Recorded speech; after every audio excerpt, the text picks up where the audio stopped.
Sir, जैसा कि आप के बारे में मैंने पिछले वीडियो में बता चुका हूँ कि आप रिलेशन में मेरे जीजा जी लगते हैं, लेकिन मैं उनको ये जानकारी देना भूल गया कि आप किस पद पर कार्यरत हैं राज्य बीमा प्रावधान निधि विभाग में, ताकि उनको जानकारी मिले कि भाई वास्तव में किस एसेस से अपन बात कर रहे हैं और वाजिब सही बात कर रहे हैं कि नहीं कर रहे हैं, अपन उनकी बात माननी चाहिए कि नहीं माननी चाहिए। सर, बताने का। मैं राज्य बीमा एवं प्रावधान निधि विभाग सवाई माधोपुर में पर्यवेक्षक पद पर कार्यरत हूँ। जी सर। जी, तो जैसा कि आपके अनुभव में आज अपन चर्चा करना चाहते हैं इंश्योरेंस के बारे में।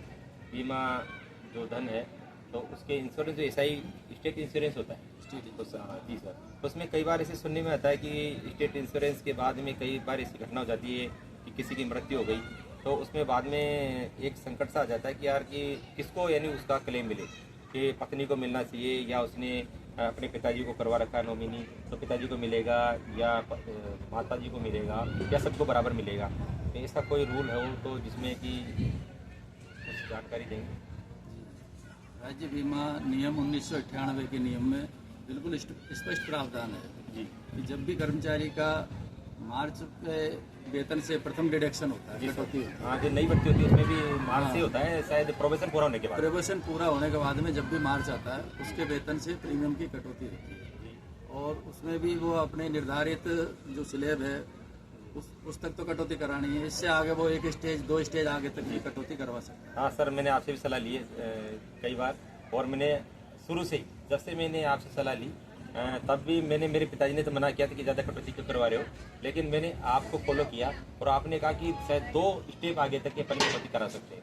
तो मैं हमेशा जब भी ऐसा अवसर आता था, राज्य सरकार के निर्देश मिलते थे, तो 2 स्टेप आगे की मैंने कटौती शुरू करवा दी थी, और आज मेरा अच्छा बीमा प्रीमियम जो था जुड़ता जा रहा है, उसमें एड होता जा रहा है।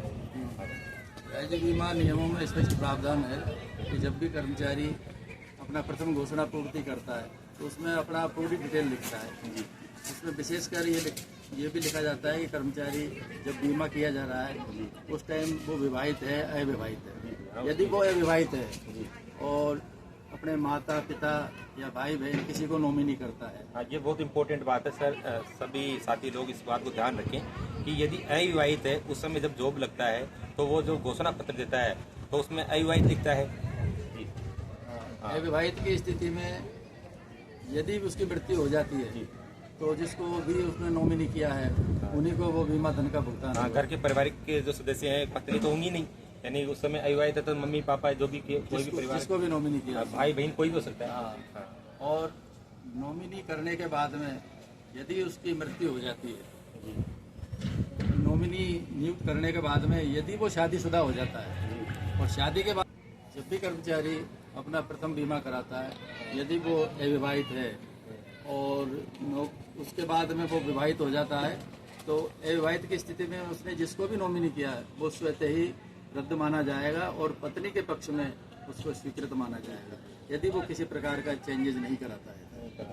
और उसके बाद यदि कर्मचारी की मृत्यु हो जाती है तो उसकी पत्नी को ही सारा लाभ, मतलब जो भी बीमा धन बोनस वगैरह का भुगतान होगा उसकी पत्नी के पक्ष में। हाँ, अभी शायद आप सुना भी रहे थे कि इसी तरह की कोई घटना हो गई थी, तो उसमें वही विवाद सा होगा की स्थिति आ गई थी कि भाई उसको पिताजी को मिलेगा या मम्मी को मिलेगा या उसकी पत्नी को मिलेगा, क्योंकि उसने क्या किया था कि जब उसका जॉब लगा था तो उस समय अविवाहित था, घोषणा पत्र बनाता था, और जस्ट उसके बाद में उसने 1 साल बाद में शादी कर ली, और शादी करने के बाद उसका प्रोफेशन काल भी पूरा हो चुका, और उसके बाद में उसकी डेथ हो गई, लेकिन उसने घोषणा पत्र में चेंज नहीं किया था नॉमिनी। तो जबकि हकदार कौन होगी? उसकी पत्नी होगी, क्योंकि उसने नॉमिनी में घोषणा जो चेंज नहीं किया तो वो ऑटोमेटिक पत्नी के पक्ष में स्वीकृत माना जाएगा, स्वीकृत माना, क्योंकि वो एक भूल मानी जाती है एक प्रकार से कि उसने नहीं कर पाया होगा वो, क्योंकि वहाँ पर तो उसको वो रहने की अविवाहित था, लेकिन उसने वो एक्चुअल में विवाहित हो जाता है, इसलिए विवाहित होने की वजह से पत्नी को उसका हक मिले।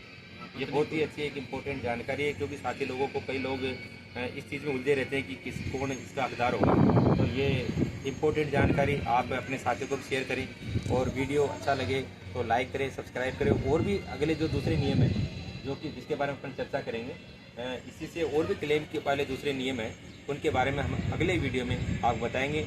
इसी प्रकार से हमारे चैनल से जुड़े रहें और सब्सक्राइब करें, लाइक करें। थैंक यू, धन्यवाद सर।